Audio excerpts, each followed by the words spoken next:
Golden State Media Concepts Fantasy Football Podcast is your one-stop shop for fantasy football news and advice. Can't decide on who to draft on the first round? Going gaga on how to line up your team. Got you covered. Traditional leagues, Dynasty League, PPR League, IDP League, even Daily Fantasy Football League. Join us as we break down all the questions of fantasy football. It's the Golden State Media Concepts Fantasy Football Podcast.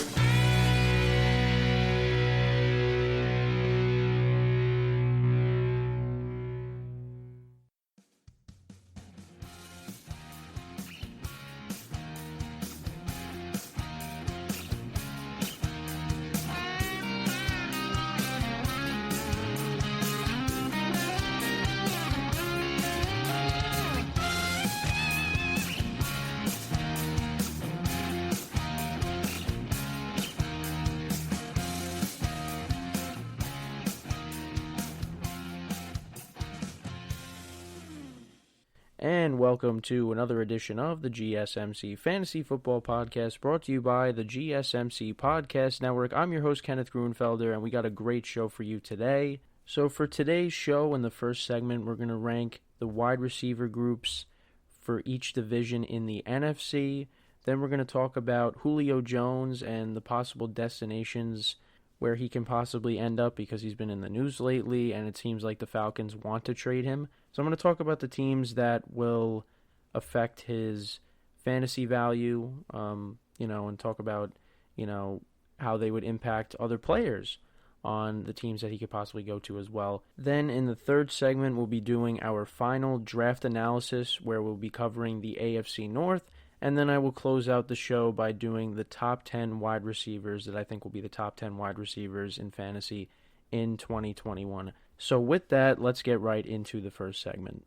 So with the first segment, we'll be ranking the wide receiver groups in the NFC and talking about their fantasy value. So with that, let's get into the NFC East. So coming in last, I'm going to say, is the Philadelphia Eagles. Now, they did add Devontae Smith from Alabama, the wide receiver. They got him in the draft. They took him from the Giants, and I've talked about how salty I am about that.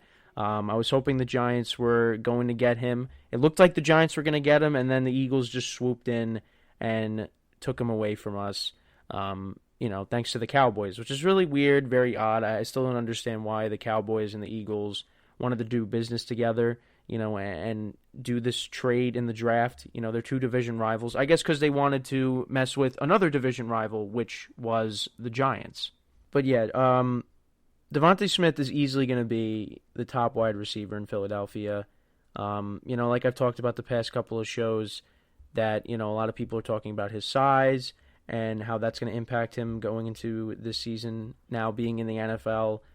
I think he's going to find success in the NFL. And then they also have Jalen Reagor, who they drafted over Justin Jefferson. A lot of people complained about that pick.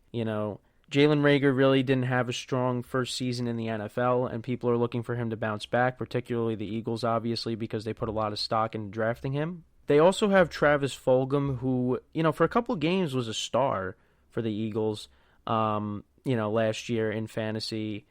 Had a couple of good games. But, really, when you look at the Eagles' offense as a whole, I think it's the worst out of the division. I think, the other teams in the division have a lot more star power than the Eagles. I think the Eagles' offense can maybe be a little underrated this year. I know I said, that they're going to be a bad football team, but, I think Devontae Smith is a guy you definitely want to get, in your dynasty leagues, and I think that Jalen Reagor and Travis Fulgham will obviously be on the waiver wire probably. I think Devontae Smith is the best out of the three, based off of, what he did, this past season, with Alabama.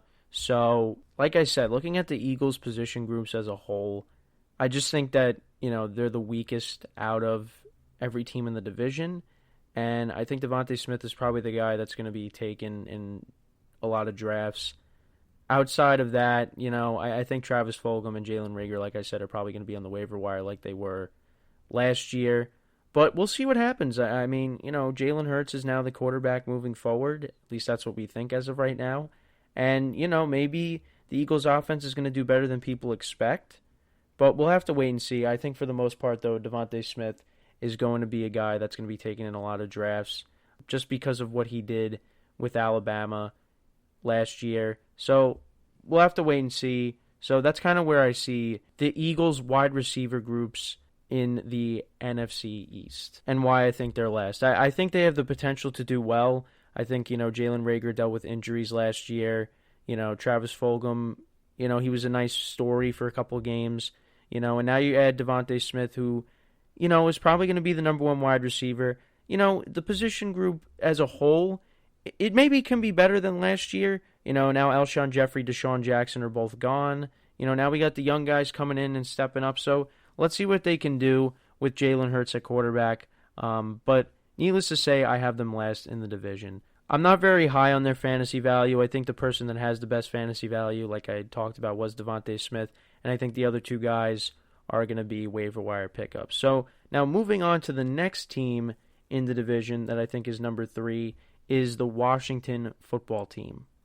I think their wide receiver group is pretty good. Now you bring in Curtis Samuel, who had a nice season in 2020, to go with Terry McLaurin. And now they got Ryan Fitzpatrick throwing them the football, and I think he is a much better option than Dwayne Haskins, even though Ryan Fitzpatrick does have a turnover problem. But I think with him he is capable of more explosive plays in this offense, and I think that is going to benefit greatly for Terry McLaurin and Curtis Samuel. I really like the Curtis Samuel signing. I think he's going to be a sleeper going into this season. I think he's somebody that could be a solid number 2 wide receiver or a solid flex option, depending on how deep your team is. Terry McLaurin, I'm comfortable saying he could be a solid number 1, But the problem I have is obviously Fitzpatrick, the inconsistency that Fitzpatrick can bring, because Fitzpatrick can have really good games and he can have really bad games, and the really bad games will affect your wide receivers. So if you have Terry McLaurin and Curtis Samuel and Ryan Fitzpatrick has a really bad game, you don't really want that. So I like the Curtis Samuel signing, like I said. I think Fitzpatrick, when he's on, he's going to have really good games, and Terry McLaurin and Curtis Samuel are really going to benefit from that. And also, not to mention, they brought in Adam Humphries as well, who was a nice slot receiver. When you look at these guys, I think Terry McLaurin's probably going to be the first guy taken, then Curtis Samuel, and then if anybody wants Adam Humphries, he'd probably be the third guy to go. But needless to say, I think this is a solid wide receiver group. I think it's the third best in the division, though, because of the inconsistencies at quarterback. And also, I think the other wide receiver groups in the division, there's more depth. But needless to say, I think that Terry McLaurin is going to be solid. Curtis Samuel is going to be solid. I think those are guys you have to have on your team, if they're available to you. I could see Terry McLaurin going, third, fourth round. Curtis Samuel probably a little bit later in a lot of drafts. So, yeah, that's where I see them going. I think Adam Humphries is going to be the guy that's going to be on the waiver wire most likely. So that's where I see Washington in terms of their wide receivers and what their wide receivers' fantasy value is. So moving on to number 2 in the division, that is the New York Giants. The New York Giants have a lot of depth at wide receiver. I think Kenny Golladay is a guy that's going to be the first wide receiver taken off the board in a lot of drafts. Then, it's kind of a mystery after that. Though I think Sterling Shepard and Darius Slayton can be very solid when it comes to keeping those guys stored away on your bench. And I think Kadarius Toney, depending on what the Giants do with him, I think he's somebody that, maybe is probably going to fall onto the waiver wire as well. But like I said, it depends on what the Giants do with him and how they utilize him. But yeah, I think Kenny Golladay, hopefully he'll have a bounce-back season. I think that he's somebody that the Giants are going to use heavily in the red zone.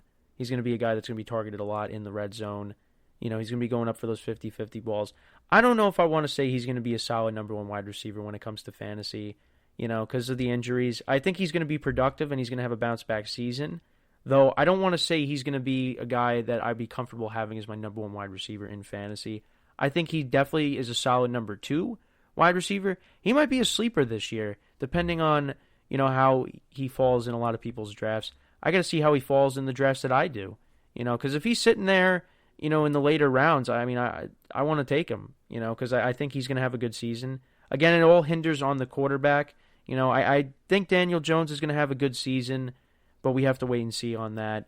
I think Sterling Shepard, he's a guy that has a nice connection with Daniel Jones, and Darius Slayton has a nice connection with Daniel Jones. Adding Kenny Golladay is going to help them out tremendously and is going to increase their fantasy value.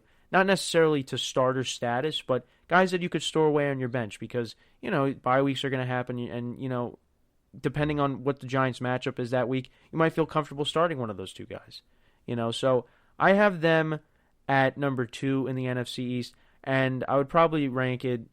I would probably have Golladay, then Darius Slayton, then Shepard, and then I guess you could throw Kadarius Toney in there. They also did bring in John Ross, and I don't really see him getting a lot of targets, but injuries can happen.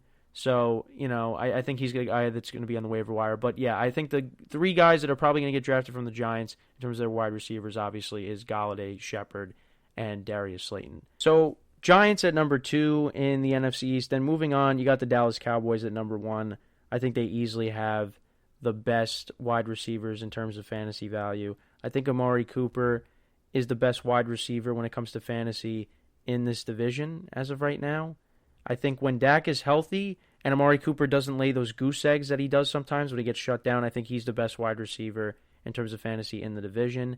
Then you got CeeDee Lamb, who I think is going to be very underrated this year going into 2021. I think he's a solid number 2, solid flex option. I feel more comfortable saying he's a solid flex option. I think he really proved something last year, And then you look at Michael Gallup, I think his fantasy value went down tremendously when the Cowboys drafted CeeDee Lamb because CeeDee Lamb took away targets and, Michael Gallup really lost some value after the Cowboys, got CeeDee Lamb, and really, what you saw with Dak and, throughout the season, even with Andy Dalton, CeeDee Lamb proved to be the number 2 wide receiver in Dallas, and Michael Gallup kind of disappeared. So, I think Michael Gallup's probably going to be on the waiver wire this come around, when it comes to fantasy drafts. And I think Amari Cooper is going to be somebody that's going to be taken in the 4th, 5th round. And I see CeeDee Lamb being taken, between like the 6th and the 9th rounds. And then Michael Gallup's probably going to be on the waiver wire. So that's where I see the Cowboys wide receivers falling in the draft. But I think they're the best in terms of fantasy out of the teams in the NFC East. Okay, so moving on to the NFC South. In last is the Saints. Michael Thomas is really the only wide receiver that you really can consider for fantasy. I think his stock is going to go down a little bit this year. He's definitely going to be taken in the 2nd or 3rd round. He'll still be taken off the board relatively early in a lot of drafts, but I just think that, you probably are better off just going with better options in the first couple of rounds before you get to him. I think he'll have a bounce-back season. I think he'll be good, but I think within the first 2 rounds, I think he's somebody that's going to get taken in the late 2nd round. That's just me. But outside of that, there's really nobody else there. Emmanuel Sanders is gone. There's really nobody else there that I could think of, at the wide receiver spot that you'd want to take in fantasy for the Saints. So I have them at last. Then you got the Panthers at number 3. I think DJ Moore, Robbie Anderson are solid. I think those are guys that, DJ Moore, I think would be a solid number 2 option when it comes to fantasy or flex option. Same thing with Robbie Anderson, but I would lean more towards him being a flex option. I think those are guys that are going to be taken in the 4th, 5th round. Robbie Anderson maybe a little bit later, maybe like the 6th or 7th. I see DJ Moore going first out of the 2, but I have them at 3, the Panthers in the division. Then you go to the Falcons, where you got Julio Jones and Calvin Ridley. Now, I was doing my rankings for the top 10 wide receivers, and, it's tough because Julio Jones is really good, really talented, and is a guy that's always taken early in fantasy drafts, taken within the first couple of rounds. But, the guy can't stay healthy, and that's something that's a concern going into this season, and we'll be talking about him in the next segment on the teams that he could possibly go to and how, his draft value and fantasy value will be impacted and how other players, their draft values can be affected by him. But, he's a guy that I think will still be taken in really every league, of course. He's going to be taken, within the first 5 rounds. I think between, 2 and 5, obviously I don't think he's really going to be taken in the 5th round, but I'm just kind of giving that as an estimate. But I think Calvin Ridley is somebody that, his stock has been going up the last couple of seasons. He's been really solid, so I think some people might take him over Julio Jones in some drafts. because he's more consistent and, he hasn't been as injured as much as Julio Jones has been, especially last year. He was the top target last year. But let's see what happens now with Kyle Pitts coming in. Maybe he'll take some targets away. But, Calvin Ridley and Julio Jones, obviously those are guys you want to have on your team. I think regardless of Julio Jones being injured or not, he's somebody that if he's there, of course you got to draft him. But I think in a lot of cases, Calvin Ridley could be the more consistent option that you want to go with. And I think also because of Matt Ryan, I would put them higher than the Panthers wide receivers because I think Matt Ryan is, of course, a much better fantasy option than Sam Darnold. And I think when you got Matt Ryan throwing you the football and he's still being consistent, I think that's why I would put the Falcons wide receivers over the Panthers wide receivers. And then, of course, at number 1, you got the Tampa Bay Bucks. I mean, I expect them to do big things again this year. Mike Evans is going to be a top 10 wide receiver. I'll go into that more in the last segment of the show. And then you got Chris Godwin, who was injured last season for a couple games, but, he was solid. I think he's a guy that, of course, you want to have on your team. And then you got Antonio Brown, who's going to be coming back for a full season. It's going to be interesting to see, how people are going to draft these guys because I think it's probably going to go in the order of Mike Evans again, then Chris Godwin, and then Antonio Brown. But Antonio Brown, I think, is going to be very interesting because, if one of these guys gets hurt, Antonio Brown, you saw it last year, he's still himself. He's still a top wide receiver when he plays. And, if one of these guys gets hurt, he's going to get more targets and he's going to be really good.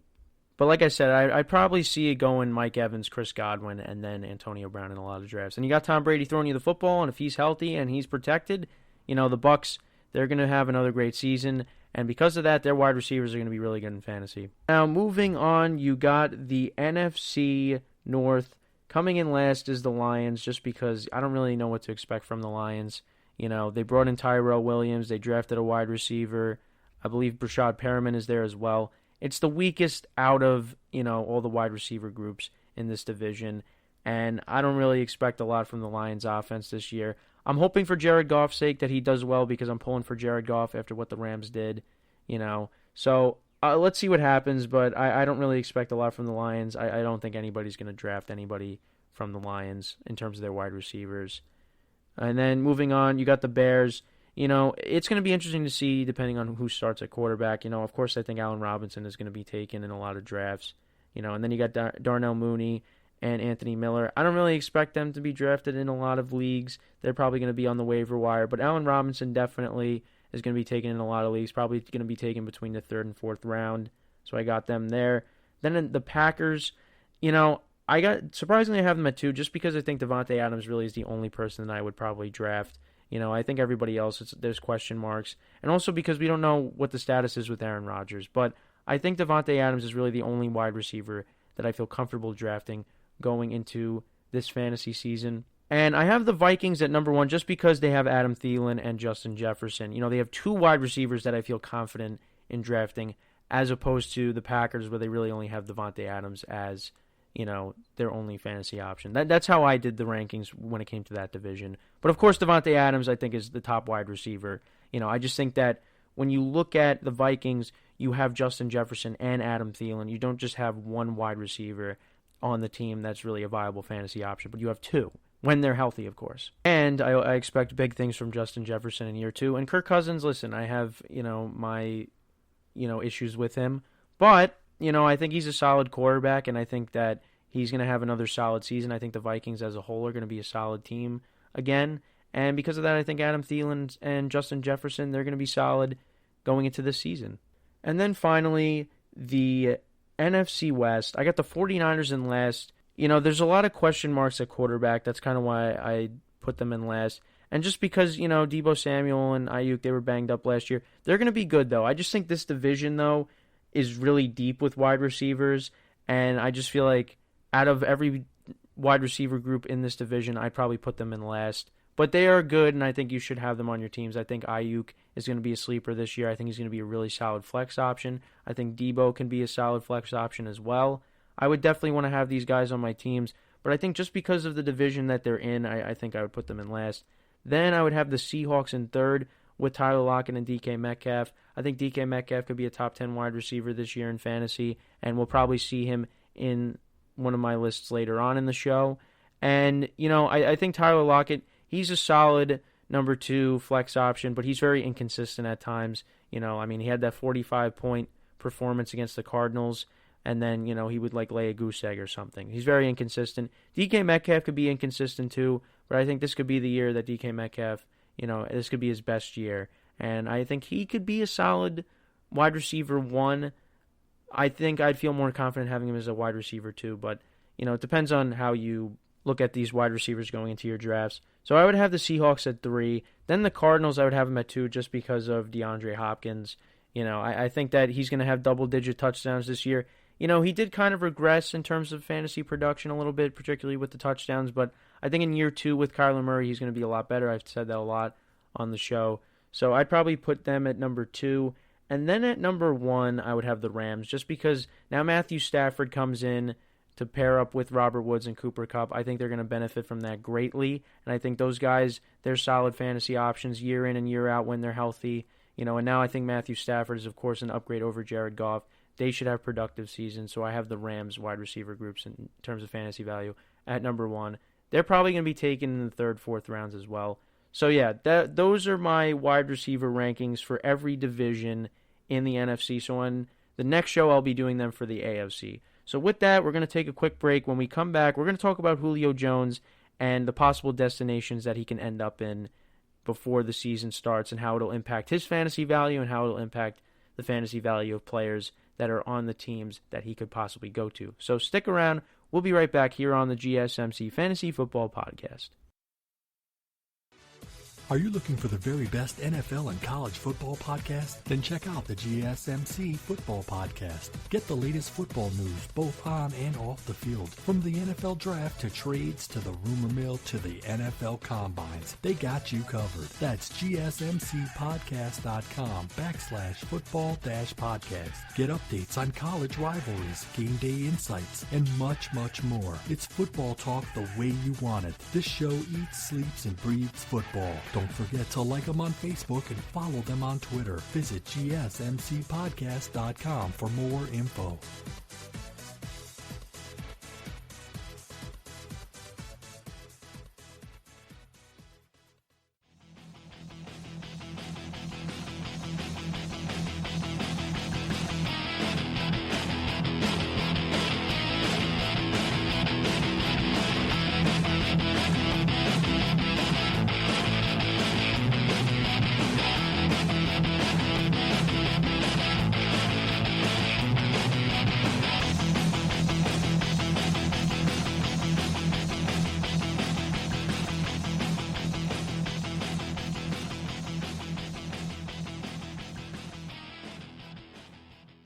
All right, and we're back here on the GSMC Fantasy Football Podcast. For segment number 2, we're going to talk about Julio Jones. So Julio Jones has been in the news a lot recently. The Falcons, they want to trade him, so it's possible Julio Jones may not be an Atlanta Falcon when the season starts in September.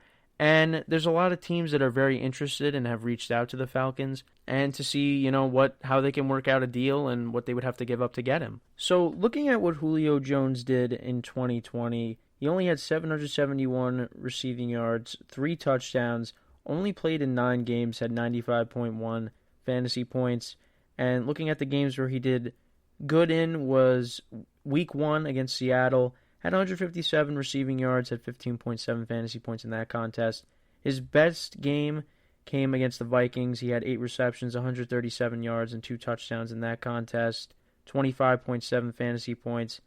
Then, rest of the year, in the games that he played, 9.7 against Detroit, 13.7 against Carolina, 11.4 against Denver, 3.9 against New Orleans, and then 9.4 against New Orleans again, and that was Week 13, which was the last game that he played in. So, yeah, Julio Jones, really was injured a lot last year, really didn't play a lot, and he's a guy that's played through injuries. It's just sometimes he could be very inconsistent, but, had a good 2019 season, had 175 points in 2019, had a great season in 2018, 212.9 fantasy points. This is a guy that's really good. When he's healthy and, is not dealing with injuries and he's got Matt Ryan throwing him the football, he's a solid fantasy option. And I think if he's with the Falcons and he plays a full season, he's going to be productive once again. And he is number one when it comes to most receiving yards per game with 95.5. That is the most in NFL history, which is a remarkable stat. So going to some of the teams that are linked to Julio Jones, let's start off with the Arizona Cardinals. So DeAndre Hopkins said that he would take a pay cut to get Julio Jones here. And I think if Julio Jones went to the Cardinals, you'd have him, you'd have DeAndre Hopkins, and you'd have A.J. Green, who, you look at these three guys, at one point they were like top 5 receivers at one point. A.J. Green obviously isn't what he was a couple years ago, and DeAndre Hopkins is still really good. But at one point, these guys were top 5, in the league. And if you had an offense like that with Kyler Murray, I think that would put the Cardinals, really over the top and make them series playoff contenders. I don't want to say Super Bowl contenders, but they definitely, would greater their chances of going very far in the playoffs if they added Julio Jones. The defense is the one concern with them. I think Kyler Murray is going to have a really good season. I think he's going to throw 30-plus touchdowns this year. And, I think if you add Julio Jones with DeAndre Hopkins and A.J. Green, that's a very lethal offense. And the fact that DeAndre Hopkins would take a pay cut to get Julio Jones to come to Arizona, that would be something. That would be something special to see. So you got the Cardinals. Then you got the Ravens, are another team, another destination. I think that would help out Lamar Jackson's fantasy value. And hopefully, if the Ravens did land him, that would help elevate Lamar Jackson as a passer, because that's really his one weakness, is the fact that, Lamar Jackson, that's the weakness of his game, is, throwing the football. And, he's very effective on the ground. And let's, be honest, the Ravens last year, they didn't have a receiver that caught for 1,000 yards last year. They didn't have any receiver that went over 1,000 yards. The highest was Marquise Brown at about, 780-some yards last year. And then there really was just a lot of question marks at the wide receiver spot for the Ravens outside of Marquise Brown. They had Willie Snead there, but there really wasn't anybody that scared you. They also brought in Des Bryant. There really wasn't anybody that scared you, at the wide receiver spot for the Ravens last year. And they addressed the wide receiver position in the draft. They drafted Rashad Bateman, and then they also brought in Sammy Watkins to help out the passing game. I think that's going to help, but I don't really think that's going to, make a huge difference. I mean, we'll have to wait and see. But I think that the passing game will be better for the Ravens. But if you add Julio Jones, that makes their passing game a lot better. And it gives Lamar Jackson a true number one wide receiver, a deep threat, a big wide receiver that, he desperately needs. So you got the Ravens linked to him. You also got the Packers. I think if the Packers got him, I think that would put the Packers over the top, because they really need another wide receiver. They did draft Amari Rodgers from Clemson. Of course, Allen Lazard and Valdez-Scantling, they're nice pieces. They showed flashes last year and did come up big in big spots at times. But they really need a consistent number 2 wide receiver. Now, I don't want to say that was necessarily the reason why the Packers lost in the NFC Championship game, because, I think in large part that had to do with the defense and them, not being able to cash in on turnovers that they had late in games when Tom Brady threw 3 second-half interceptions. The offense needed to score some points there. They only were able to get, 7 points out of, one of the turnovers. So that's unacceptable. And they were the number 1 scoring offense last year. And I think if you add Julio Jones, that's going to be a matchup nightmare for a lot of defenses going up against an offense that consists of Julio Jones and Devontae Adams, and Devontae Adams is the number 1 wide receiver when it comes to fantasy. So I think that would really help out the Packers. And if Aaron Rodgers is there, I think he would love to have Julio Jones, as an option for him. And this could be like the best supporting cast that Aaron Rodgers has probably ever played with, in terms of their wide receivers, with Devontae Adams, and they bring in Julio Jones. I think that would easily be the best duo that he's probably would ever play with, And I hate to say that because I love Jordy Nelson. Jordy Nelson was my favorite player, but Julio Jones is a better player than Jordy Nelson was. So, if the Packers got Julio Jones, that would be amazing for them. And then moving on, you got the Patriots. The Patriots, they made a lot of moves in the offseason. They brought in the 2 top tight ends in Hunter Henry and Jonnu Smith. And they also brought in Kendrick Bourne and Nelson Aguilar, who are nice pieces. But, I think that the Patriots offense is going to be good. I do. of course, Cam Newton, there's a lot of question marks surrounding him. But I think the Patriots are going to be good, offensively. I think they're going to run the football a lot more. The offensive line is going to be improved. I think Cam Newton is going to be better, because, listen, he was really effective as a running back, rushing touchdowns, he was really good. The passing was the problem with him last year. He was very inaccurate, and, he committed a lot of turnovers last year. And let's see how he does in year 2 with the system. And if he doesn't do well with the weapons around him, then I think it's safe to say he's completely shot, and he's probably, not going to be a starter after this year if he's not good. I hope he is good. I think it did have a lot to do with, it was a bad combination. You had one of the worst wide receiver groups in the league, coupled with the fact that, you're coming off of a shoulder injury, and it really didn't work out. But hey, listen, he went 7-8 as a starter last year. So, and he was good before COVID, and I think they would have I think the Patriots would have beaten the Chiefs if Cam Newton was playing.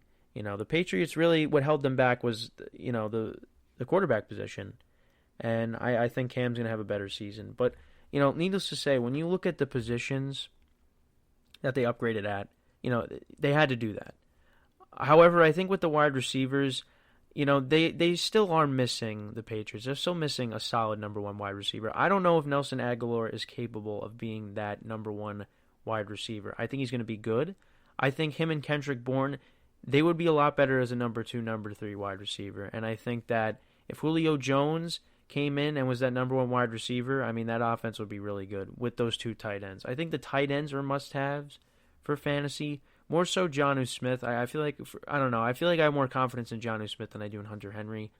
I think that Nelson Aguilar could be a nice bench piece, and he's somebody that you could definitely stow away on your bench. Kendrick Bourne, I think he's a guy that's probably going to be on the waiver wire, And then you also still have Jacoby Myers there and N'Keal Harry. I think Jacoby Myers, he was solid last year. He's probably a guy that, might get drafted and be put on people's benches. I think, though, Kendrick Bourne's probably somebody that's going to still be, on the waiver wire. But if Julio Jones goes in there, the value for Nelson Aguilar will go up, and even the tight ends, their values would go up even more, too. And even Cam Newton, is it Cam Newton throwing to Julio Jones? These guys played in the same division, for all those years. Cam was with the Carolina Panthers. So, I think that would really benefit Cam. And, I think in this offense, the Patriots would have a lot of weapons. And a lot of the attention would be put on Julio Jones. He would instantly be the best player on the Patriots offense, So we'll have to wait and see, but that's another destination for Julio Jones, and I think that a lot of players would benefit from that. So moving on, you got the Kansas City Chiefs, believe it or not. Now, if Julio Jones went to the Chiefs, that would be insane, okay? Not even just from a fantasy perspective, just from a football fan perspective. That doesn't even do fantasy. That would be insane. That would really help out the offense tremendously. I think that would be one of the best places for Julio Jones to go, especially because of how much, the Chiefs love to throw the football. You pair him up with Tyreek Hill and Travis Kelce, that would be something special to really see. And I think Julio Jones' draft stock would go up a lot. Him and Tyreek Hill would be neck and neck. Travis Kelce, he's probably going to be taken in the first round in a lot of leagues, particularly in PPR leagues. So, like I said, if he's with Patrick Mahomes in that offense, I think as long as he stays healthy, that would be a really good destination for him, and I think his fantasy value would be way up this year, and I think he'd definitely be a top 10 pick if he ended up with the Chiefs. Like I said, in that offense, he would find a lot of success, especially playing with arguably the best quarterback in the NFL right now. And then you got, a team that played the Chiefs in the Super Bowl a couple years ago, and that was the San Francisco 49ers. The 49ers obviously did not have the season that they wanted to have, especially after making the Super Bowl back in 2019. Well, technically in 2020, the 2019-2020 season, way before all this COVID stuff happened. The 49ers were in the Super Bowl, believe it or not. And Julio Jones has some familiarity with the head coach, Kyle Shanahan, who was the offensive coordinator for Atlanta back when, Matt Ryan had his MVP season in 2016 and the Falcons made it to the Super Bowl, and we all know what happened, the 28-3 lead that they had, and Tom Brady happened, and they ended up losing that Super Bowl. And Julio Jones had an amazing catch in that Super Bowl, and really did have a solid Super Bowl from what I remember. But particularly, a lot of people thought that catch was the catch that won the Super Bowl for the Falcons. And then Kyle Shanahan's questionable play calling with, throwing the ball as opposed to running it led to their demise. And, of course, a lot of other things that happened in that game as well. That, like I said, that catch really, it seemed like that was the catch that was going to win the Super Bowl for the Falcons, and that did not happen. But I think if Julio Jones went to the 49ers, that would be crazy. That would be another scenario that would be crazy. I mean, he would instantly be the number one wide receiver in San Francisco. And the thing is, who's the quarterback going to be? I mean, we don't really know. I think it's probably going to be Jimmy Garoppolo to start the season, but he might not necessarily finish the season for the Niners. It might be Trey Lance, who they took with the 3rd overall pick in the NFL draft. But needless to say, I think this would be another good fit with Julio Jones, particularly because of the familiarity with Kyle Shanahan and his system. And instantly Julio Jones, he would instantly be the best wide receiver on the team.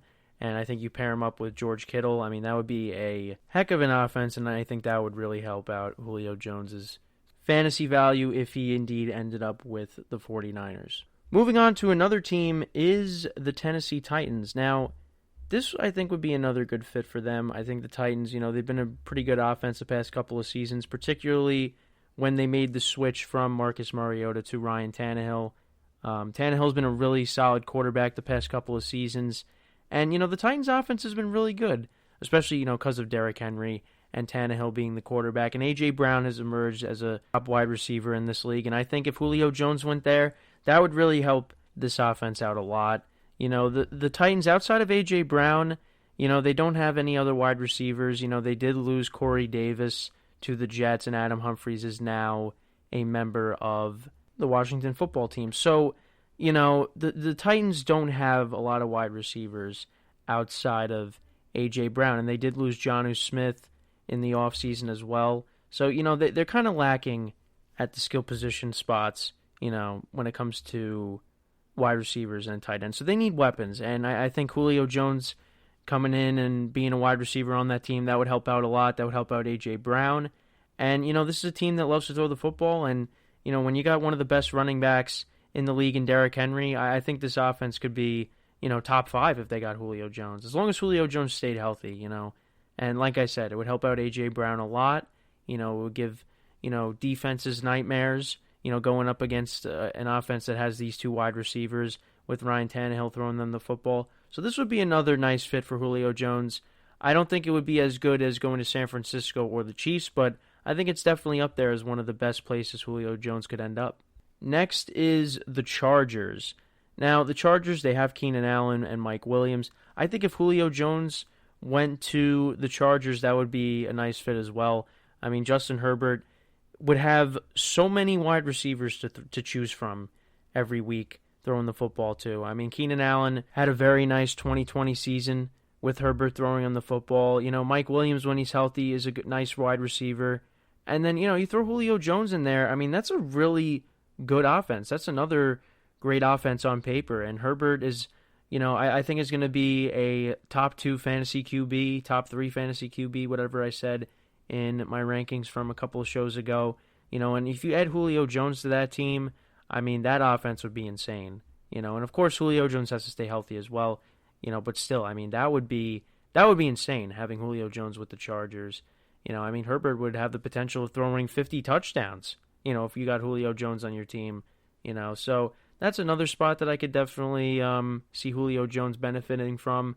I think his draft stock would increase, and I think he could be someone that does take targets away from Keenan Allen. That's another thing you have to look at, is he would take targets away from some guys. So I think that would kind of affect Keenan Allen's draft stock a little bit, and I think Julio Jones maybe could be the number 1 wide receiver if, he ended up with L.A., him and Keenan Allen fighting for targets. But I think Mike Williams, when you look at Mike Williams, I've talked about it, he's been injured a lot, since entering the NFL. So, I would definitely see, Mike Williams kind of just falling out of that number 2 role and Julio Jones kind of stepping in, and, him and Keenan Allen are fighting for that number 1 wide receiver status on their team. So that's another spot that, Julio Jones would really benefit from. Then you got the Indianapolis Colts. Now, the Colts, they brought back T.Y. Hilton. They still have Michael Pittman, who they drafted, and you got other guys there like Paris Campbell. But I think the Colts still need another wide receiver, and I think Julio Jones would be a really good fit there. You know, I think that with Carson Wentz and with that offensive line giving Carson Wentz protection, I think that would really benefit Julio Jones. Having a guy like Carson Wentz with protection throwing him the football, I think that would be a nice option for Julio Jones. And I think that would also help guys like Michael Pittman and T.Y. Hilton out, because T.Y. Hilton's not what he was back in 2016, you know. He's still a nice wide receiver, but he's not like he was a couple of years ago. And Michael Pittman is still young. He's still trying to, you know, get his feet wet, you know, in the NFL. And I think he could be a nice wide receiver as well. You know, I think that could definitely help out, you know, the guys that are there already. And I think it would be a great option for Carson Wentz. And I think that could easily be the best receiver that Carson Wentz has ever played with since entering the NFL back in 2016. I think if Julio Jones went to the Colts, I mean, that would make them a Super Bowl contender. You know, that would really increase their chances of getting back to a Super Bowl. And I think they're the best team in the division, and I think adding Julio Jones would put them over the top. I really do. You know, and I think it would only help Julio Jones' fantasy value, and it would help Carson Wentz's value in fantasy tremendously. I think Carson Wentz would definitely be taken, you know, a lot sooner in drafts if the Colts added Julio Jones, and it would really help out that offense. So, I would feel confident saying Carson Wentz could be a solid number one quarterback if the Colts added Julio Jones to their team. So those are the teams that have been in the news, you know, trying to target Julio Jones and get them on their team. Listen, if Julio Jones still stays with Atlanta, he's definitely still a solid fantasy option, you know, and having Matt Ryan throwing him the football and having Calvin Ridley opposite of him, you know, the Falcons are going to be a really good offense. And, you know, they drafted Kyle Pitts, they're bringing him in. So if Julio Jones stays there, I think that's still a very good situation for Julio Jones. I mean, the only quarterback he's ever played with is Matt Ryan, and, you know, they got a great connection, you know, all these years being in Atlanta. You know, so Julio Jones is still a respectable wide receiver to take in fantasy. Now, how is he going to be this year? I don't know. I mean, I definitely think he's still a top 15, top 20 wide receiver. More so top 15. I think he's slightly out of the top 10, you know, but, you know, he didn't play a lot of games last year, and it's, you know, kind of concerning. But, you know, he is getting up there in age. But you know what? I think that if he ended up on another team, I think the teams that I named, I think they would really help out his fantasy value and help other players, you know, on those teams that he may end up with. He would help out their fantasy value as well, you know. So we'll have to wait and see what happens. I mean, it's going to be a crazy season, you know, and I'm just excited thinking about it. And Julio Jones is another marquee player that could be playing football somewhere else when games start happening in September. So we'll have to wait and see. But yeah, those are the teams that, you know, Julio Jones could possibly go to that I wanted to talk about, and how, you know, the players would be impacted if, you know, Julio Jones ends up on their team. So with that, we're going to take another quick break. When we come back, we're going to do our final draft analysis, which is on the AFC North. So stick around. We'll be right back here on the GSMC Fantasy Football Podcast. Tired of searching the vast jungle of podcasts? Now listen close and hear this out. There's a podcast network that covers just about everything that you've been searching. Hey! The Golden State Media Concepts Podcast Network is here. Nothing less than a podcast bliss with endless hours of podcast coverage. From news, sports, music, fashion, cooking, entertainment, fantasy football, and so much more. So stop lurking around and go straight out to the Golden State Media Concepts Podcast Network. Guaranteed to fill that podcast itch. Whatever it may be. Visit us at www.gsmcpodcast.com. Follow us on Facebook and Twitter, and download us on iTunes, SoundCloud, and Google Play.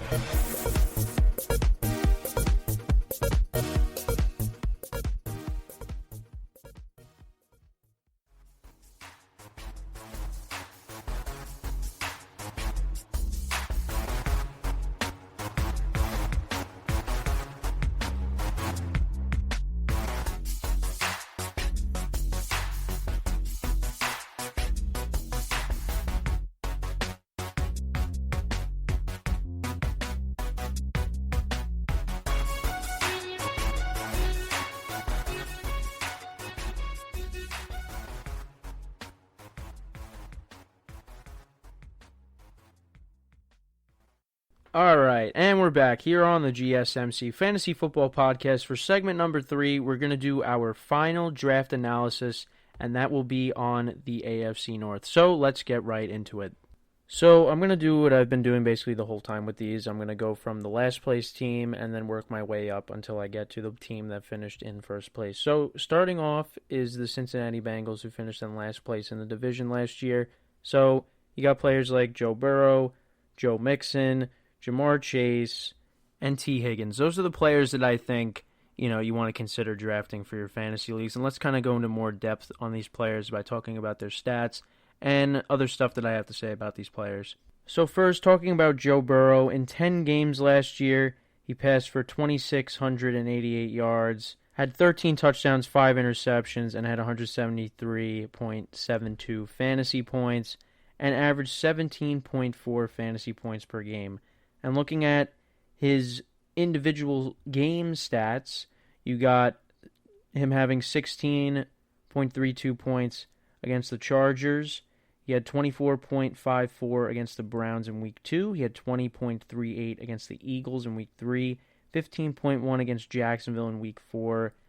In Week 5, pretty underwhelming performance. Only had 4.32 points against the Ravens, but the Ravens were one of the best teams last year defensively, and that was kind of one of the teams that Joe Burrow had a problem with. So it's only understandable. I mean, he was a rookie QB. It was understandable as to why he didn't have a good game there. Had 16.72 points against Indianapolis in Week 6. In Week 7 against Cleveland, had 33.64 points. So both games against the Browns was really good. Had 18.86 points against Tennessee. And then in Week 10 against the Steelers, only had 12.52. That was another game that he struggled in. He only had 213 passing yards, a touchdown in that contest. Like I said, really struggled in that game. Then against Washington, this was the game that he got injured in. He only had 11.32 fantasy points in that game. And he had a touchdown in that game. But the big story was the fact that he did get injured in that game, that season-ending injury. And, going into this season, who knows what's going to happen? How is he going to bounce back from that knee injury? I mean, he tore his ACL, his MCL, and his PCL, I believe. So he tore everything, and that's going to be, really tough to come back from. But, recently they've been saying that Joe Burrow is on track to play Week 1, which is very encouraging and very exciting if you're a Bengals fan. Now, talking about fantasy, I think he can be a solid QB option, particularly in 2 QB leagues. I think that, he could be a solid number 3 QB that you can have on your team. I wouldn't say, he's QB1 just yet. I definitely would have to see how he is coming off of the injury, but I would definitely draft him, if I want to have him as my 3rd QB. I think he could be a solid number 2 as well, but I think coming off of this injury, I think, I'd be more confident in having him as my 3rd QB on my team as opposed to him being my number 1 or my number 2 on my team, just because of the injury. But I think that he'll have some weapons around him. They brought in Jamar Chase, who did not play for LSU in 2020, but he has a prior connection with Joe Burrow when Joe Burrow was playing for LSU and they won the national championship together a couple years ago. Jamar Chase in 2019 was outstanding. 1,700 yards receiving and 20 touchdowns. He was amazing in 2019. And I think with Joe Burrow, he's going to be good. I think he's instantly the number 1 wide receiver in Cincinnati. And I think that him and Joe Burrow are going to find success there. The problem is the offensive line. If the offensive line does not protect Joe Burrow, it's not going to matter who he has at wide receiver. But I think that Joe Burrow has time and Joe Burrow is healthy. They're going to be successful in the NFL just like they were in college. I think Jamar Chase could be a solid flex option. I think he's going to fall, in a lot of drafts just because, he's a rookie. I think that he's going to be taken, between the 7th and the 9th round, I want to say. I think if he's not somebody that you have in your starting lineup, of course, he's somebody that can definitely ride your bench. When it comes to dynasty leagues, that's when his fantasy value goes up.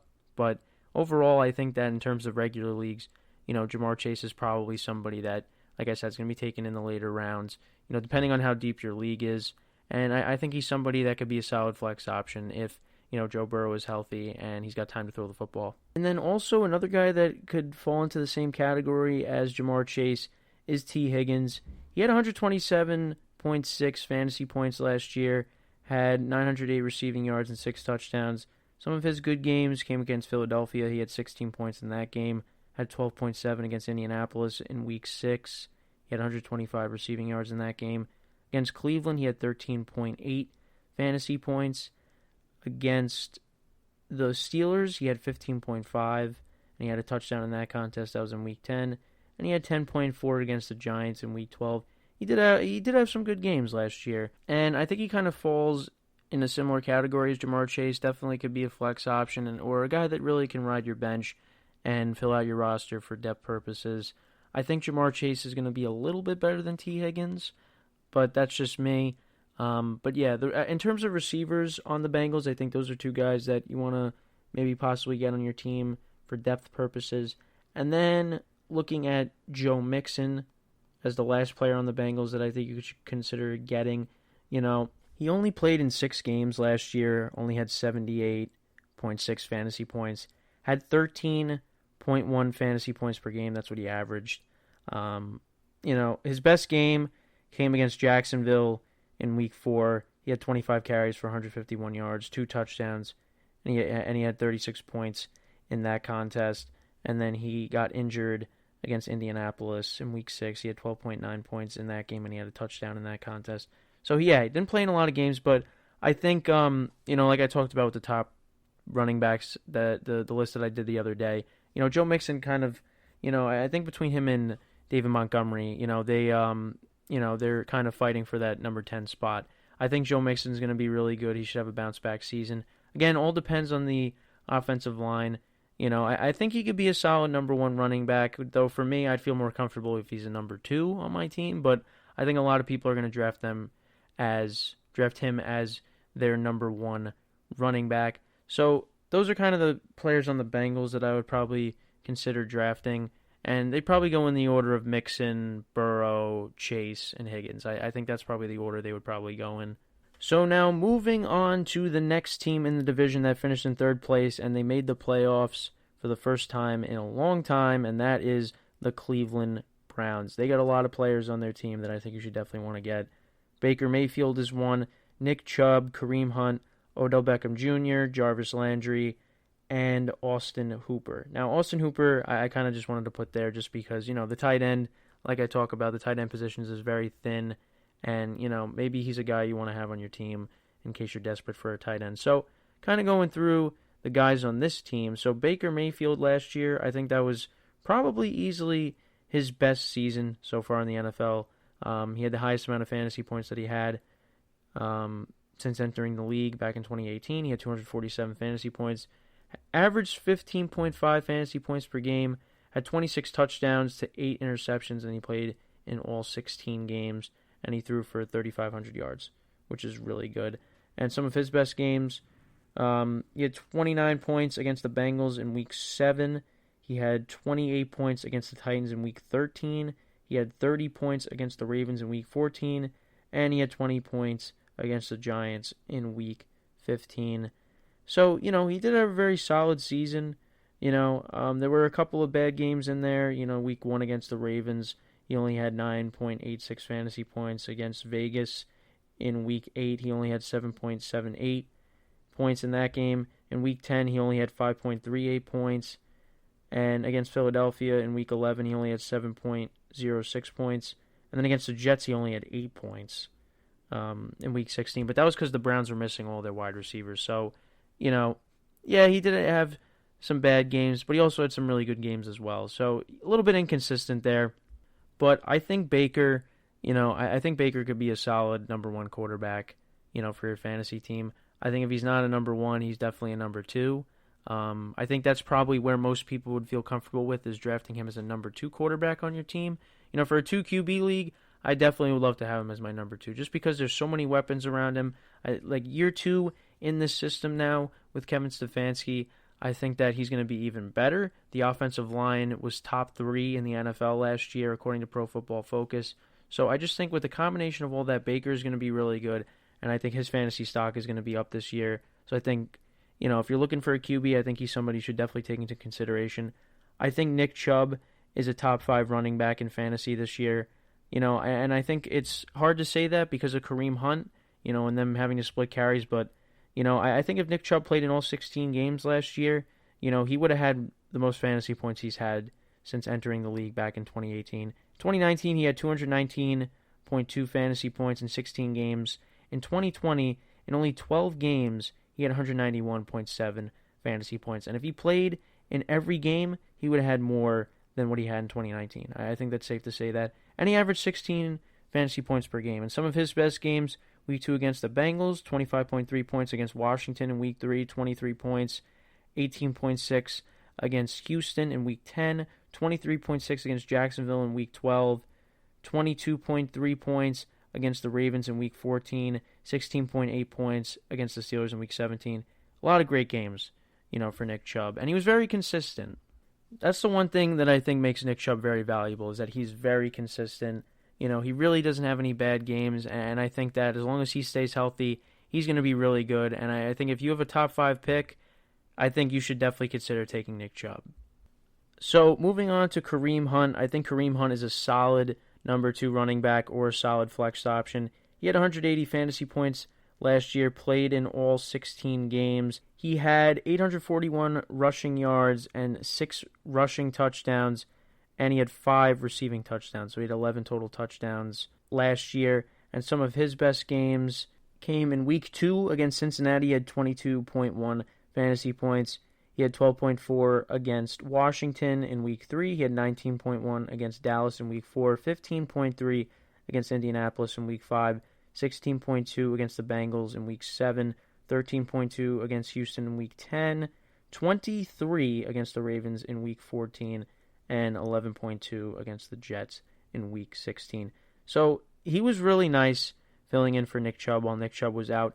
But, some of these games that Nick Chubb was playing in, they both had a lot of points, and that is with them splitting carries, and it's incredible.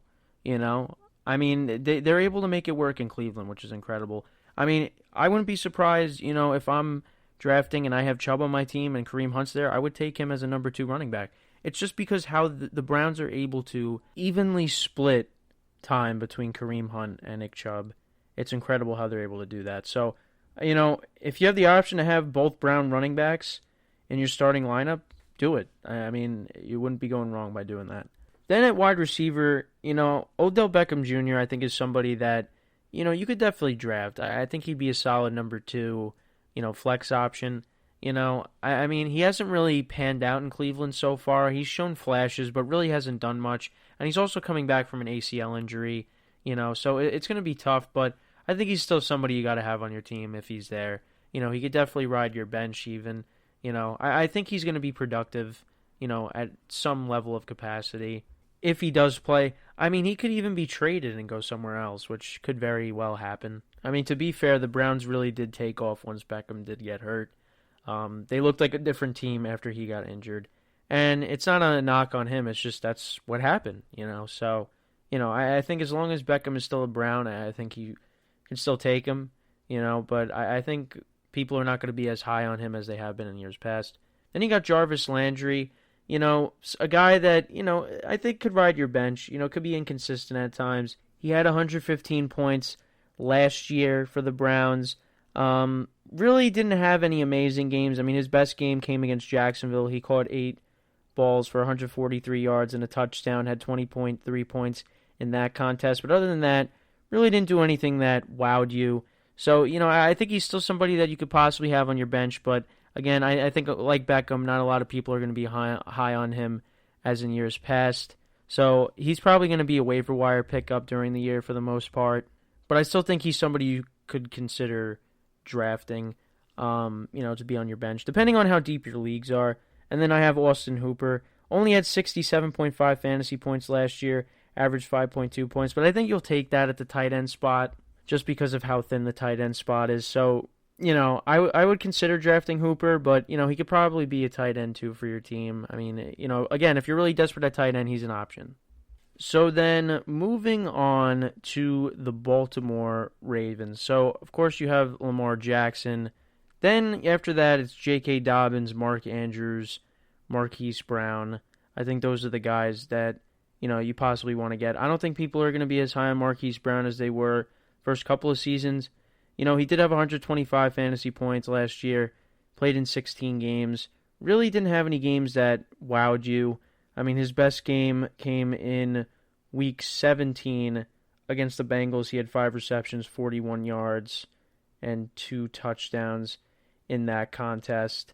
But yeah, he didn't have a season where he reached 1,000 yards. He only had 769 receiving yards last year. So, he really didn't live up to the expectations that a lot of people, I think, had for him. So I think he's going to fall in the draft. He's going to be taken, in the last couple of rounds. I mean, it depends on how deep the league is. I mean, if you're doing a 16-person league, that's a different story. But typically for me, I do, 8 to 10-person leagues. So, yeah, there's Marquise Brown for you. But the guy that I'm really high on is J.K. Dobbins. I think now he's going to take over as the lead running back in Baltimore. And looking at his stats, he played in 15 games last year, 150 fantasy points, averaged 10 fantasy points per game. In Week 1 against the Browns, 14.2 points. And then from Week 11 to Week 17, he was really good, really consistent. 16.5 against Tennessee, 13.1 against Dallas, 13.3 against Cleveland, 14.1 against Jacksonville, 13.7 against the Giants, and then 28 points against Cincinnati. Was really consistent towards the end of the year. And I think he could be a solid running back, too, for your team. I think he's definitely somebody that I want to get as my number 2 running back if he's there. And, when it comes to dynasty leagues, he's somebody that, you definitely can find, a spot for him on your team as well. And then Mark Andrews, obviously, is a tight end. Listen, tight end spot is very thin. Got to go after him if he's available because of how thin the tight end spot can be. And, of course, Lamar Jackson is going to be a top 10 fantasy quarterback this year once again, as long as he stays healthy. Not that injuries have been a problem for him. I'm just saying that goes for everybody, and I've said that a million times. But, yeah, I think Lamar Jackson is going to be really good in fantasy once again. And then moving on to the Pittsburgh Steelers, Ben Roethlisberger. Now, I know I said he's a guy I would pass on. I'm not very high on him. But, again, I think if you're desperate and you need a QB, somebody to ride your bench, in case your number 1 QB gets injured or whatnot, I think he's a guy you could definitely go after. And you know what? If the Steelers' offensive line is good and they have a good running game, which, if the offensive line is good, they will have a good running game with Najee Harris, then I think Ben's going to do well. But, if the offensive line is bad, then Ben's probably going to be bad as well. When you look at Ben's games from last year, he was very good in the beginning. And then he kind of fell off towards the end. He had 12.5 points against the Ravens, 18.2 against Washington, 13.48 against Buffalo, 6.7 against Cincinnati in Week 15. But then he had 25 points against Indianapolis. But still, he was solid last year, I would say. But I'm not very high on him this year. I think he's somebody that's going to get taken very late in a lot of drafts. And then moving on, if the offensive line's really good, I think Najee Harris could be a solid RB2. I think that, Chase Claypool is probably the best wide receiver on the team. Looking at Claypool's stats last year, some of his best games, 35 points against the Eagles. He had, I believe, 4 total touchdowns in that game. Yeah, he had 4 total touchdowns in that game. He was good in that game. Had 14.1 points against Cleveland the following week. Had 17.3 against Cincinnati in Week 10. Had 16.1 against Cleveland in Week 17. He did have some solid games. He was a solid wide receiver last year for the Steelers. I think he could be a solid flex option. And then, for Deontay Johnson and Juju Smith-Schuster, I think they will also get drafted. I think they're both guys that, are going to probably ride your bench. I think Claypool is probably the best out of the 3. Juju Smith-Schuster's value has gone down a lot the past couple of seasons. A lot of people had high expectations for him after Antonio Brown left, and he really hasn't lived up to those expectations. So I would still consider having them on my roster, but I'm not very high on particularly Juju Smith-Schuster going into next year. But, if the Steelers, if Ben is good and the offensive line is good, then I think this offense will be good. But we'll have to wait and see. So that's my draft analysis of the AFC North, and that is my last draft analysis. I can't believe I finished I went through every division. That's crazy how fast that went. So with that, we're going to take our final break of the show. When we come back, we're going to talk about the top 10 wide receivers that I think will be the top 10 wide receivers of 2021 in fantasy. So stick around. We'll be right back here on the GSMC Fantasy Football Podcast. Are you looking to get your college football fix?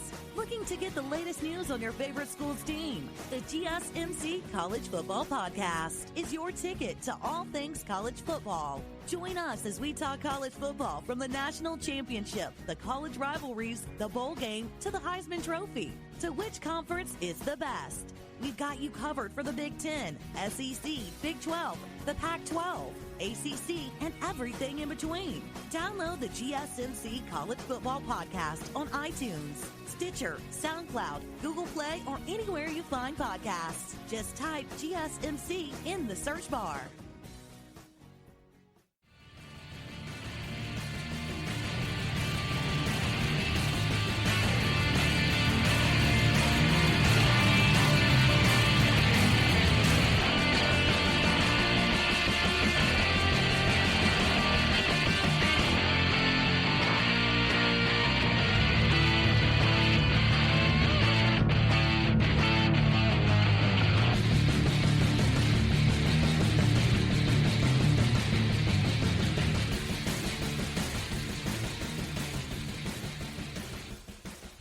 All right, and we're back here on the GSMC Fantasy Football Podcast for the final segment of the show. We're going to talk about the top 10 wide receivers that I think will be the top 10 wide receivers of 2021. So let's get right into the list. So at number 10, I have the wide receiver of the Tennessee Titans, A.J. Brown, who was taken in the second round of the 2019 NFL Draft. He was wide receiver 14 last year.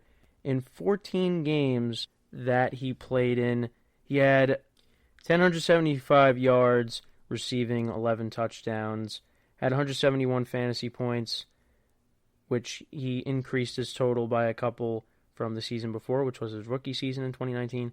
Some of his best games last year, 14.2 against Buffalo in Week 5, 17.8 points against Houston in Week 6, 21.3 points against Pittsburgh in Week 7, 16.1 points against Chicago in Week 9, 12.2 points against Baltimore in Week 11, 15.8 points against Indianapolis in Week 12, 17.2 points against Jacksonville in Week 14, and then 21.1 points against Houston, and he had that big catch in the final seconds of the game against Houston where that set up the game-winning field goal, and the Titans won the division because of that.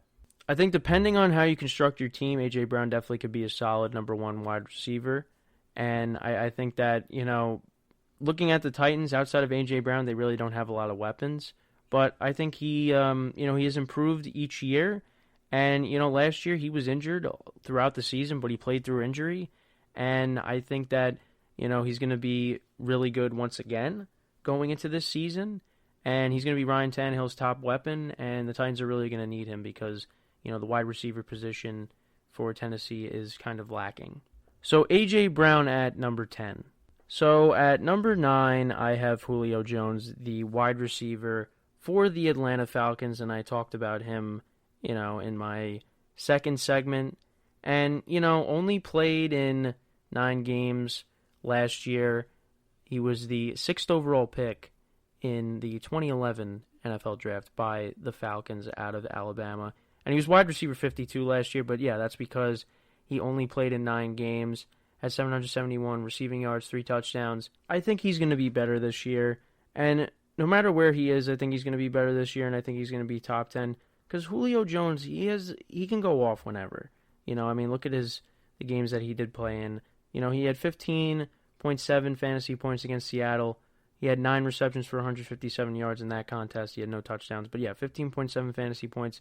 He had 8 receptions for 137 yards. And 2 touchdowns against Minnesota, had 25 points in that contest, had 13.7 fantasy points against Carolina in Week 8, had 137 receiving yards in that contest. He had 11.4 points against Denver in Week 9. He had 54 yards and a touchdown in that game. Look, when he played, he was good. He was good. Did have a couple of stinkers. He had 2.4 points against Dallas in week 2, 3.2 points against Green Bay in week 4, and 3.9 points against the Saints in week 11. But yeah, I mean, he was banged up all year, and, it definitely shows on the stat sheet. I think he's going to be good this year. I think he's definitely going to be taken in, the first, 3 or 4 rounds, like I said, in the previous segments. I don't know where he's going to end up. The Falcons want to trade him, but I think that he's going to be healthier this year. He is getting older, but I think he's still a solid fantasy option, and I think he's still somebody you want to have on your team when you start your fantasy leagues in the next couple of months. So at number 8, I have DK Metcalf. He was taken in the second round of the 2019 NFL Draft, and he was wide receiver 6 last year in 16 games, had 1,303 yards, 10 touchdowns, had 188 fantasy points. That was more than what he had in 2019, had 11.8 fantasy points per game. That's what he averaged. And some of his best games, 15.5 against Atlanta in week 1, week 2, 15.2 against the Patriots, 15 against Dallas in week 3.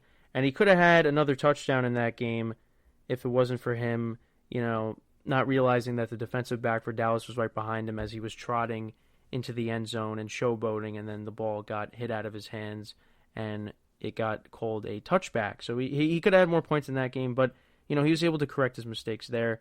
Then he had 21.3 points against Minnesota in week 5, caught the game-winning touchdown in that game, 28.1 points against San Francisco in week 8, 16.8 against Buffalo in week 9, 17.7 against Philadelphia in week 12.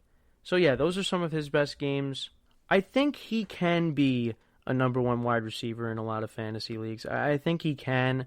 I think, maybe, he's a little bit inconsistent, but for the most part, he does put up massive numbers. And when you got Russell Wilson throwing the football to you, you're going to put up a lot of numbers. And he's a really good wide receiver. I think he's better than Tyler Lockett in this offense. I would say this is probably going to be his best season coming up. He increased his totals from 2019 to 2020. I think he's only going to get better. So let's see what happens. But yeah, DK Metcalf, another wide receiver on this list. And I just want to say, I kind of was basing it a lot off of the stats from last year and was kind of just taking, the wide receivers that, performed well last year. And I was kind of just basing it off of that. I'm not very good with rankings lists. I've said that. I don't really like them. I don't really like ranking players because I'm not the best at it. But, I think that this top 10 is unique. I think it's different than, some other lists. I don't know. That's just me. But anyways, moving on to Calvin Ridley, the wide receiver for the Falcons. Another receiver from the Falcons on this list. He was taken in the first round, was the 26th overall pick in the 2018 NFL Draft by the Falcons. He was wide receiver 5 last year. In 15 games last year, he had 1,374 receiving yards, 9 touchdowns, averaged 12.8 fantasy points per game, and 191.5 fantasy points, which was the most of his career. And then some of his best games, he had 24.9 points against Seattle in week 1, 22.9 points against Dallas in week 2. He had 14.9 points against Detroit in week 7, 18.4 points against the Chargers in week 14, 22.3 points against Tampa in week 15. So, a lot of good games. This was his best season by far in the NFL. And, he got to have an increase in targets when Julio Jones was out. And, Matt Ryan is a very consistent fantasy quarterback. And, Calvin Ridley benefits from having him throwing the football. So, I think that, Calvin Ridley can definitely improve, obviously. There was a couple games where, he didn't do too much, but it was very few. For the most part, he was consistent last year. I think that, he could be a solid number 1 wide receiver on your team, depending on how you construct your team. I think it's the same thing with DK Metcalf. Though when it comes to DK Metcalf and Calvin Ridley, I feel more confident with them being number 2 wide receivers, but I think that, they are right there on the borderline of being number 1 wide receivers for fantasy. So, yeah, Calvin Ridley, another wide receiver on this list. So, at number 6 on this list, I have Mike Evans, the wide receiver of the Tampa Bay Buccaneers, was taken in the first round of the 2014 NFL Draft was pick number 7 by Tampa Bay. And in 16 games last year, had over 1,000 yards, 1,006 yards, 13 touchdowns, averaged 11.2 fantasy points per game, 178.6 fantasy points overall last year. And you look at some of his best games, he had 16.4 points against Carolina in Week 2. He had 13.7 against Carolina in Week 10, 17 points against the Chiefs in Week 12, had 30 points, was his best game by far, against the Lions in Week 16. He had 10 receptions for 181 yards and 2 touchdowns in that contest. But yeah, sometimes could be a little inconsistent, but I think with Tom Brady in year 2, with Tom Brady as a quarterback, I think his numbers are going to be better. I think he could be a solid number 1 wide receiver because he is a red zone target. Tom Brady loves to target him in the red zone. You know, you saw that against the Broncos when they played the Broncos. You look at his stats from the Broncos game. He had 2 receptions for 2 yards and 2 touchdowns. And he had 12.2 points in that game. So that just goes to show you that Tom Brady likes to target this guy in the red zone. And, you know, rightfully so. He is one of the top wide receivers in the league. And I think in fantasy, he's going to be a top 10 wide receiver just because of the volume he gets when the Bucs offense gets towards the red zone. So at number 5 on this list, I have the wide receiver for the Minnesota Vikings, Justin Jefferson, was picked in the first round, 22nd overall pick in the 2020 NFL Draft, was wide receiver 7 last year. In 16 games for the Vikings, had 1,400 yards receiving, 7 touchdowns, averaged 11.6 fantasy points per game, and had 186.2 points in total. And then going through some of his best games, his coming out party was in Week 3 against Tennessee, had 23.5 fantasy points, had 30.6 against Atlanta in Week 6, and had 14.6 against Dallas in Week 11, 19 against Carolina in Week 12, 18.3 against Jacksonville in Week 13, and he had 13.3 in the finale against Detroit in Week 17. I think he's going to be even better this year. I think he could be borderline number 1 wide receiver. You know, I think that, you know, I feel more confident in him being a number 2 wide receiver in fantasy, but I think that, you know, he's going to have an even better season. I think the Vikings overall as a team are going to be better. I think that Kirk Cousins is going to be better protected. They addressed the offensive line, the Vikings, in the offseason. And, you know, overall, I just think the Vikings are going to be a better team. And I think that having Adam Thielen opposite of Justin Jefferson helps him a lot. And I just think the Vikings overall are going to be a good team. And Kirk Cousins is a solid quarterback, you know, and he's going to give Justin Jefferson, you know, what he wants. And, you know, I think Justin Jefferson is going to be a top wide receiver in fantasy when it's all said and done, when we finish up the 2021 NFL season. So Justin Jefferson at number 5.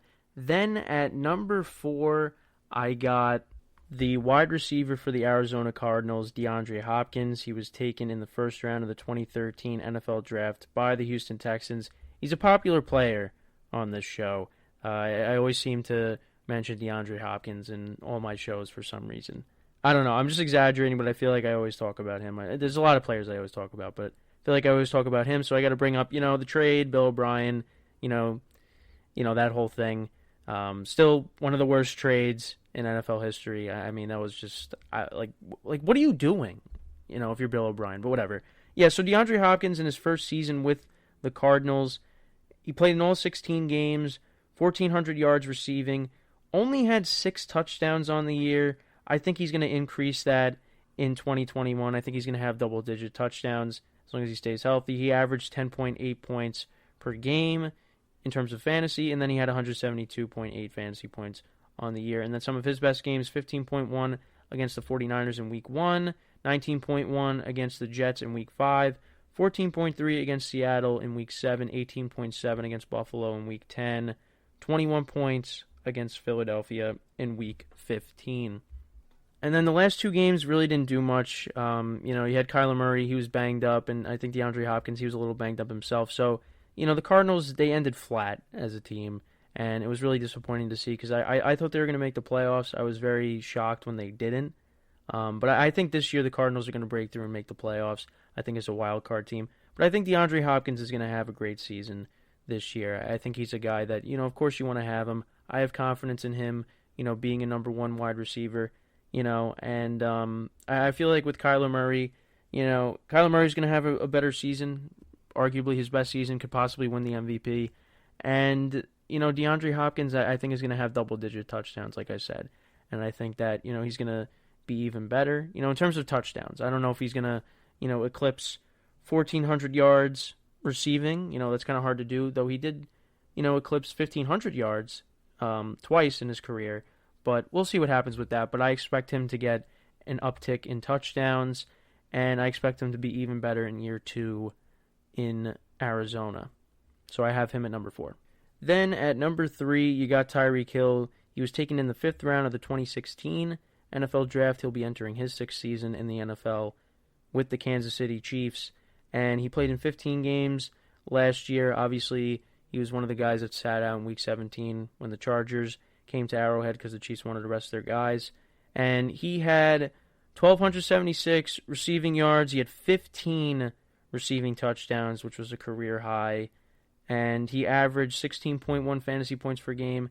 And he had 241.9 fantasy points, which was a career high. And he beat his career total by 0.9 when he had 241 in 2018 with the Chiefs. In some of his best games, he had 16.8 points against the Chargers in Week 2, 16.2 points against Baltimore in Week 3, 15.3 points against Vegas in Week number 5, 21.8 points against the Jets in Week 8, 24 points against Carolina in Week 9, had 16 points against Vegas in Week 11, 44.9 points in Week 12 against Tampa Bay. He had 269 yards and 3 touchdowns in that contest. He had over 200 yards in the first half. That was a crazy game. 23.1 points against Miami in Week 14. And I think that, once again, he's going to be productive. He's somebody that you want to have on your team, obviously, because he's part of the Kansas City Chiefs. And, he's a deep threat, and he's a guy that, a lot of guys got to pay attention to on defense. He's a guy that's going to blow right past you. He's got the afterburners. And, in fantasy, I feel comfortable in saying he could be a number one wide receiver on your team. I worry about his health, because sometimes he does get injured, though he did play in every game last year. It is a cause for concern when it comes to injuries for him. I don't know, that's just me. And also the boomer bust thing. I think sometimes, we look at him as being a boomer bust guy. I think that was kind of, his thing with Alex Smith. I feel like that's kind of, subsided with Patrick Mahomes now because how Patrick Mahomes is so explosive and, and all that. So I have Tyreek Hill at number 3. I think he's going to be the 3rd best wide receiver in terms of fantasy in 2021. So now we're down to the final 2 wide receivers, and I think everybody knows who they're going to be. At number 2, I got Stephon Diggs. He'll be entering his 7th season in the NFL. He's 27 years old. He was taken in the 5th round of the 2015 NFL Draft by the Minnesota Vikings, and he just completed his first season with the Buffalo Bills. The Vikings traded him in the offseason to Buffalo. And looking at his stats in 16 games, he had 1,535 receiving yards, 8 touchdowns. I think he'll have an increase in touchdowns this upcoming season. 12.6 fantasy points he averaged per game, and he had his best season by far in fantasy, 201.6 fantasy points. And he had 166 targets last year, and that just shows how much Josh Allen trusted him. And some of his best games, 21.3 points against Miami in Week 2. He had 19.1 points against Pittsburgh in Week 14, 14.7 against Denver in Week number 15, and then he had 32.5 fantasy points in Week 16 against New England, and he had 3 touchdowns in that contest. I think with him, he's a high-volume guy. Josh Allen targets him a lot, and I think that's something that makes him very valuable. I mean, the fact that he was targeted 166 times, that just shows how, like I said, how much Josh Allen trusts him. I think that's going to be down this year.